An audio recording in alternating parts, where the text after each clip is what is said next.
Good evening, classmates. My name is Malcolm Gamble and I'm broadcasting to you tonight from the lovely, tropical, the beautiful Al-Assad, Iraq. And tonight I'm going to be discussing with you the 1990s action-adventure film Navy SEALs, starring Charlie Sheen, Michael Biehn, and Bill Paxton, directed by Michael T. This movie wasn't a wild success at the box office, earning $25 million domestically, but Louis T. wanted to get his hands into the movies that were very successful, very close to the time that this was made. Movies like Top Gun and Platoon. So what did he do? He went and got Charlie Sheen, the guy who was peaking at his career at that time, with movies like Young Guns, Major League, and Platoon. So what he did was he got these guys together, came up with a movie with everything you could ask for in the title, Navy SEALs. We got extraction missions, we got explosions, we have everlasting magazine rounds. That's fun for everybody. We got the punchlines that everybody loves from that time, and the notorious fluorescent short shorts worn by way too many men in that film. So what happens in this movie is the terrorists get their hands on some guided missiles, and of course we can't let that happen.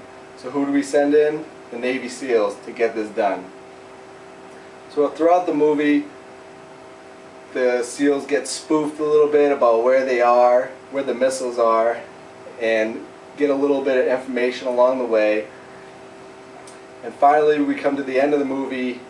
Yeah, finally, I skipped basically to the end. They show up in Beirut where they know the missiles are. They get dropped off 12 miles offshore. They jump out of an airplane, swim into the beach, capture, after some pretty serious resistance, they capture the guided missiles. They blow up the entire building. They get lost. They steal a car. It's getting light out and their cover is obviously blown.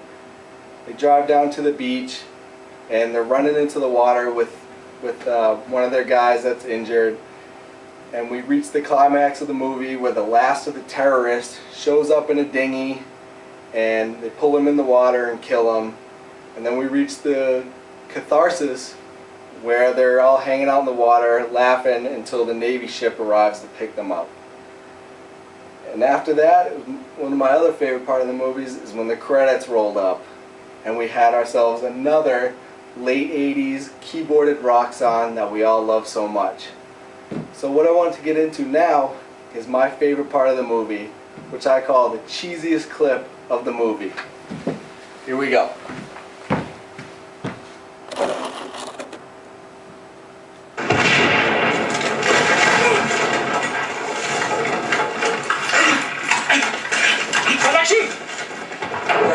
And their company up here. You're an American? God. Come in, God. Your God doesn't help you now. Dane.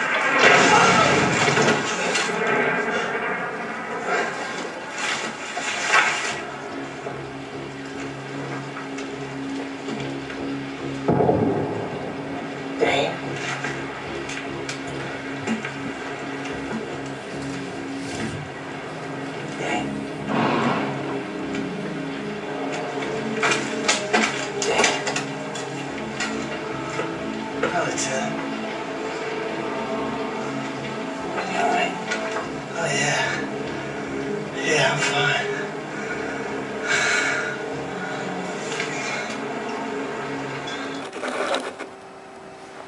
Okay, that was my cheesiest part of the movie. I mean, really, Bill Paxton. Yeah, I'm fine.